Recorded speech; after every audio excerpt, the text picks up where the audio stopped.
Hello, welcome back to my channel. I'm Christina Worcester, and in this video, I will be continuing to investigate Everand, which is an audiobook and ebook subscription platform.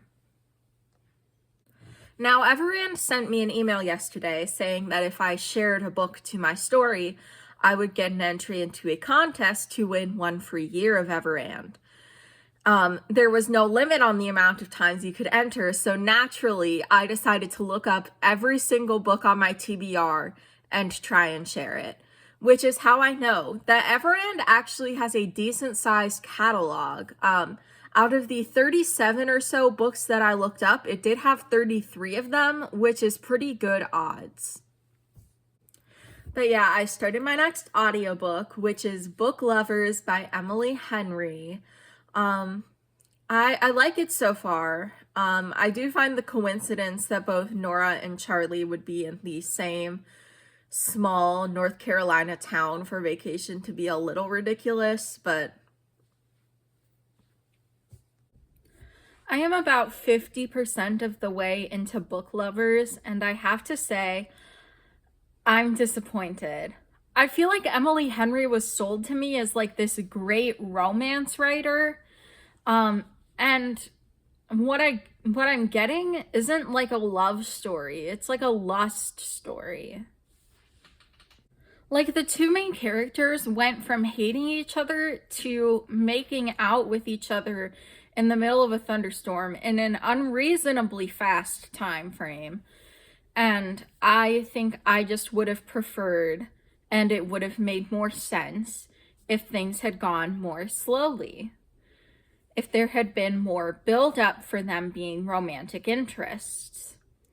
But Nora, in this book, Nora and Charlie do not think with their brains. They think with their genitals. In terms of how I feel about Everand as an audiobook platform, it's fine, I guess. One feature that it has that people might find useful is that it gives you book recommendations based on what you've already read. So that's cool, I guess. And it's never glitched and randomly stopped working for a day, which my Libby has done at least once. So that's good. But I don't know. I just feel like most of the books that you want to read in a digital format, you can find on Libby or Hoopla. The method where you have a certain amount of unlocks per month also doesn't really work for me, because if I don't like a book, then it's just like, too bad. You kind of have to finish it to get your money's worth, even though I didn't technically pay for this. So yeah.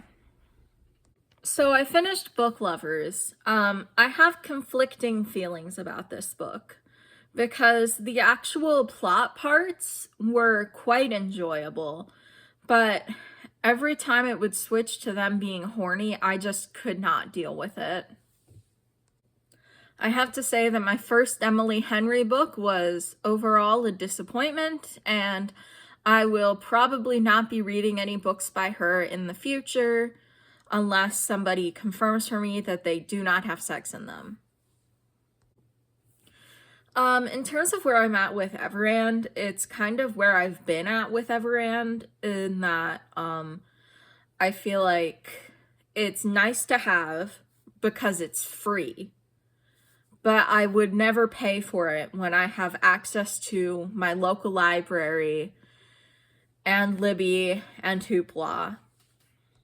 Now, if you do not have access to a public library for whatever reason, Everand might be worth it for you, but I feel like everybody has access to a public library. That's all I have to say for this video. Thank you so much for watching. Don't forget to like, comment, subscribe, and sign up for the Murder Mystery Readathon, which will be running throughout the entire month of February this year. You're the best!